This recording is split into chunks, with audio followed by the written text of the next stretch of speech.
Ramaraju rice mill దగ్గరికి వెళ్ళగానే ఇంకా వల్లి కూడా అక్కడికి వస్తుంది.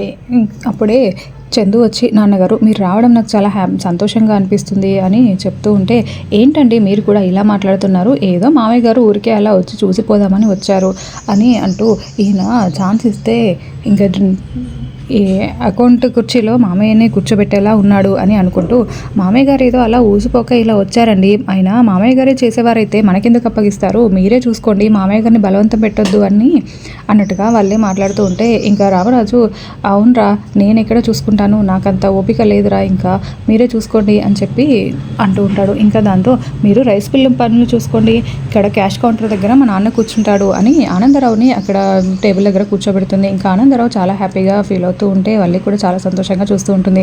తిరుపతికి చాలా కోపం వస్తూ ఉంటుంది. ఏంటి మా బావగారు కూర్చునే కుర్చీలో వీడు కూర్చున్నాడేంటి అని అనుకుంటూ ఉంటాడు. ఆ తర్వాత నీకు కొన్ని లెక్కలు అప్పచెప్పాలరా, పద వెళ్దామని తిరుపతిని తీసుకొని కొన్ని షాప్స్కి వెళ్ళి అలా అకౌంట్స్ అన్నీ సెటిల్ చేసుకుంటూ ఉంటారు.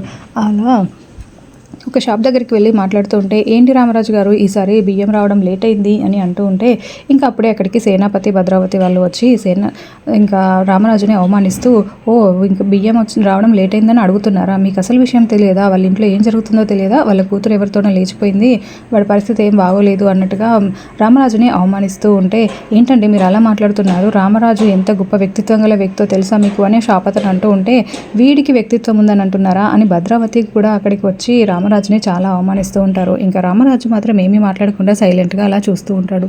తిరుపతికి ఏమో చాలా కోపం వస్తూ ఉంటుంది.